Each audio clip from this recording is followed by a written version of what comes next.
One time settlement అంటే ఏంటి? దీన్ని ఎంచుకుంటే కొన్నేళ్ల పాటు మనకు బ్యాంకుల నుంచి ఎలాంటి లోన్స్ వచ్చే అవకాశం లేదా? పేరుకు తగ్గట్టే ఒకేసారి ఏక మొత్తంలో చెల్లించి చేసుకునే పరిష్కారం ఇది.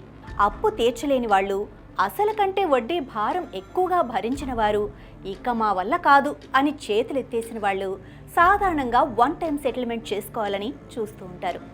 తాత్కాలిక ఊరటనిచ్చే ఈ సెటిల్మెంట్ మన ఆర్థిక మూలాలను, భవిష్యత్ లక్ష్యాలను తీవ్రంగా ప్రభావితం చేస్తుందని చాలామందికి తెలియదు. దీనివల్ల క్రెడిట్ స్కోర్ ఏకంగా 50 నుంచి 100 పాయింట్లు పడిపోవటమే కాదు, కొన్నేళ్ల పాటు ఇది వారిని పట్టి పీడిస్తుంది. బ్యాంకులు, ఆర్థిక సంస్థలు అసలేమీ రాకపోవటం కన్నా వన్ టైం సెటిల్మెంట్తో ఎంతో కొంత వచ్చినా మేలే కదా అన్న భావనతో వ్యవహరిస్తాయి. ఉదాహరణకు, ఓ క్రెడిట్ కార్డ్ హోల్డర్ అసలు 1,50,000, వడ్డీ కింద 3 లక్షలు కట్టాలని అనుకుందాం. రుణగ్రహీత చేతులెత్తేస్తే కనీసం అసలు, దానిపైన ఎంతో కొంత వడ్డీని రాబట్టుకునే విధంగా బ్యాంకులు వ్యవహరిస్తాయి. చివరకు ఏ 1,00,000, 1,50,000 వచ్చినా చాలు అనుకొని అక్కడితో డీల్ క్లోజ్ చేస్తాయి. ఆర్బీఐ నిబంధనల ప్రకారం 90 రోజుల పాటు అప్పు కట్టకపోతే ఎన్పీఏ అంటే మొండి బకాయిగా మారిపోతుంది. 180 రోజులు దాటితే రైట్ ఆఫ్ చేయాల్సి ఉంటుంది. ఈ నేపథ్యంలో రైట్ ఆఫ్ చేయకుండా ఎంతో కొంత సెటిల్ చేసుకుంటాయి బ్యాంకులు. ఇలా సెటిల్ చేసుకున్న లోన్ల సమాచారాన్ని క్రెడిట్ బ్యూరో సంస్థలకు చేరవేస్తాయి. భవిష్యత్తులో ఆ వ్యక్తికి అంత ఈజీగా మళ్ళీ లోన్ పుట్టకుండా ఈ వివరాలను తెలియజేస్తాయి. సాధారణంగా మనం ఏదైనా లోన్ అకౌంట్ క్లోజ్ చేసినప్పుడు బ్యాంకులు, ఆర్థిక సంస్థలు క్లోజ్డ్ అనే పేరుతో నో అబ్జెక్షన్ సర్టిఫికేట్ ఇస్తాయి. కానీ వన్ టైం సెటిల్మెంట్ చేసుకునే సెటిల్డ్, పార్షియల్లీ సెటిల్డ్ పేరుతో మన సిబిల్ రికార్డ్స్లో ఉండిపోతుంది.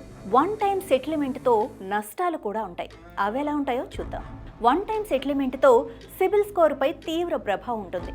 కేసును బట్టి కనిష్టంగా 20 పాయింట్ల నుంచి గరిష్టంగా 100 పాయింట్ల వరకు క్రెడిట్ స్కోర్ తగ్గిపోతుంది. లోన్ ఎన్నిసార్లు డిఫాల్ట్ అయ్యారు అన్న దానిపై ఈ క్రెడిట్ స్కోర్ నష్టం ఆధారపడి ఉంటుంది. ఈ సెటిల్డ్ స్టేటస్ మన సిబిల్ రిపోర్ట్లో కొన్నేళ్ల పాటు ఉండిపోతుంది. ఈ సమయంలో లోన్స్ రావటం అసంభవమేమీ కాదు, కానీ సులభంగా అయితే రావు.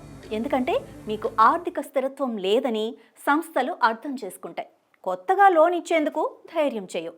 అందుకే మనం ఎదుగుతున్న క్రమంలో చిన్న వయసులో లోన్లు సెటిల్ చేసుకుంటే భవిష్యత్తుపై చాలా ప్రభావం ఉంటుంది. కీలకమైన టైంలో హోమ్ లోన్, వెహికల్ లోన్ వంటివి రాకపోతే ఇబ్బందుల్లో పడాల్సి వస్తుంది. కొత్తగా క్రెడిట్ కార్డులు పొందే అవకాశం కూడా తగ్గిపోతుంది. అయితే వీటి నుంచి తాత్కాలిక ఉపశమనం ఎలా పొందాలో ఇప్పుడు చూద్దాం. ఏకకాల పరిష్కారంతో అసలు, వడ్డీతో కలిపి విపరీతమైన ఆర్థిక భారాన్ని మోయకుండా తాత్కాలిక ఉపశమనం పొందవచ్చు. బాకీ పడిన మొత్తంలో కొంత శాతాన్ని ఒకేసారి చెల్లించి ఆ భారాన్ని దింపేసుకోవచ్చు. సెటిల్ చేసుకున్న 2-3 ఏళ్లు దీని ఎఫెక్ట్ ఎక్కువగా ఉంటుంది. తర్వాత ఈ ప్రభావం కాస్త తగ్గుతుంది. అయితే మీరు ఈలోపు మళ్ళీ ఇతర సంస్థల దగ్గర ఎలాంటి డీఫాల్ట్స్ లేకుండా చూసుకోవాలి. క్రెడిట్ కార్డు చెల్లింపులు, ఈఎంఐలు వంటివి నిర్ణీత సమయంలో చెల్లించాలి. క్రెడిట్ యూటిలైజేషన్ 30% లోపే ఉంచుకోవాలి. అన్సెక్యూర్డ్ లోన్స్కు ఎంత దూరంగా ఉంటే అంత మంచిది. క్రమంగా క్రెడిట్ హిస్టరీని మెరుగుపరుచుకుంటే సిబిల్ కూడా మెరుగవుతుంది. అప్పుడు లోన్లకు వెళ్లేందుకు మార్గం కూడా ఉంటుంది. కానీ సెటిల్మెంట్ అనేది మన ఆర్థిక క్రమశిక్షణపై ఎప్పటికైనా ఓ మచ్చ లాంటిదే. వన్ టైం సెటిల్మెంట్కు వెళ్లే ముందు 3 ప్రక్రియలను అనుసరించాలి. వన్ టైం సెటిల్మెంట్కు వెళ్లే ముందు ఇతర ప్రత్యామ్నాయాలు ఏమైనా ఉన్నాయేమో తప్పకుండా చెక్ చేసుకోవాలి.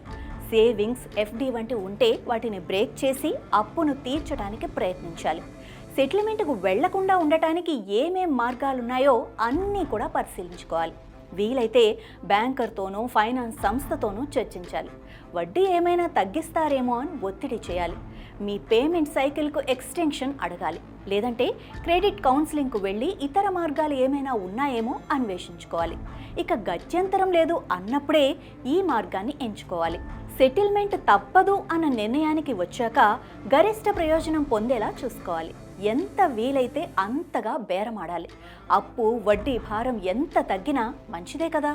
బ్యాంకర్ల నుంచి వీలైనంత ఎక్కువ సమయం తీసుకోవాలి. ఈ వివరాలన్నింటితో వారి నుంచి లెటర్ తీసుకోవాలి. నో అబ్జెక్షన్ సర్టిఫికేట్, డిక్లరేషన్ వంటివి దగ్గర పెట్టుకోవాలి.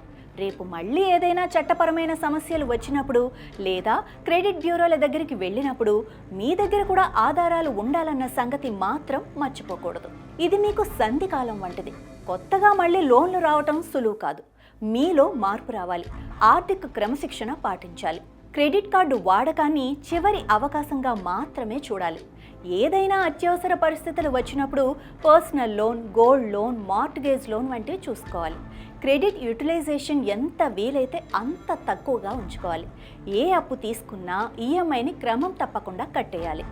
క్రెడిట్ కార్డులకు మాత్రమే కాదు, ఏ రుణానికైనా వన్ టైం సెటిల్మెంట్ పద్ధతి ఉంటుంది. కాకపోతే అన్సెక్యూర్డ్ లోన్స్లో రుణగ్రహీతకు కొంత వెసులుబాటు ఉంటుంది.